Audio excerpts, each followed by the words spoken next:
সম্প্রচার নিষিদ্ধের দাবি জানিয়েছেন ওলামা মাশায়েখ নেতারা। তারা আরো অভিযোগ করেন, দেশের বিভিন্ন মসজিদে জঙ্গিবাদের পক্ষে বক্তব্য দেওয়া হচ্ছে, এর সাথে জড়িতদের বিরুদ্ধে ব্যবস্থা নেওয়ার আহ্বানও জানান তারা। আর আলেমদের এসব উদ্বেগ গুরুত্বের সাথে নেওয়ার আশ্বাস দিয়েছেন পুলিশ প্রধান। বিস্তারিত জানাচ্ছেন জেমসন মাহবুব। শনিবার পুলিশ সদর দপ্তরে আলেম উলামাদের সাথে মত বিনিময় করেন পুলিশ মহাপরিদর্শক। আলোচনার বিষয় জঙ্গিবাদ প্রতিরোধে ইসলামের ভূমিকা।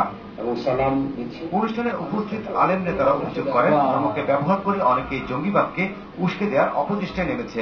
এরাই জঙ্গিবাদের পক্ষে অবস্থান নিয়ে বিভিন্ন মসজিদে বক্তব্য দিচ্ছে। ফাঁসির দিন জুমার নামাজের সময় আকুতি মিনতি করে কাঁদলেন, আল্লাহ তোমার জমিনে আলেমদের উপর জুলুম হচ্ছে।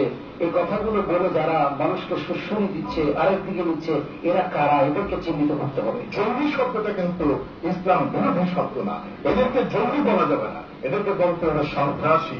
একই সাথে মাদ্রাসা শিক্ষা বোর্ডকে জামায়াতে ইসলামের কবল থেকে মুক্ত করার দাবিও জানান।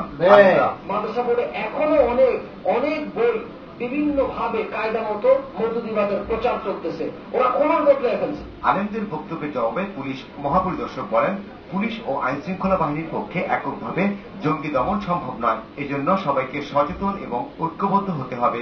সরকার চায় না কোন ধর্মীয় কোন কিছু তিনজন, অথচ এই যে সরকার ইসলাম এই যে কারা, এই যে এদের বুঝাইত কোথায় ইসলাম বিরোধী প্রোগ্রাম আছে এখানে, তাহলে এই যখন প্রচারগুলি করতেছে সেটা তো আপনাদের ভেদ করতে আপনাদের সেগুলি কাউন্টার দেবেন।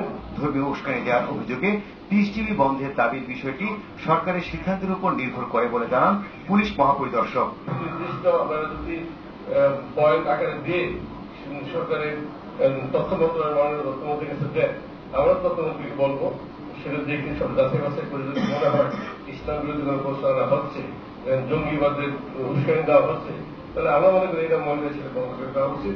যারা জঙ্গিবাদ বিরোধী প্রচারণা চালাবে, আইন শৃঙ্খলা রক্ষাকারী বাহিনী তাদের নিরাপত্তা নিশ্চিত করবে বলেও আলেমদের আশ্বাস দেন পুলিশ মহাপরিদর্শক। ওয়াজ তো আপনারা সবাই ওয়াজ করেন।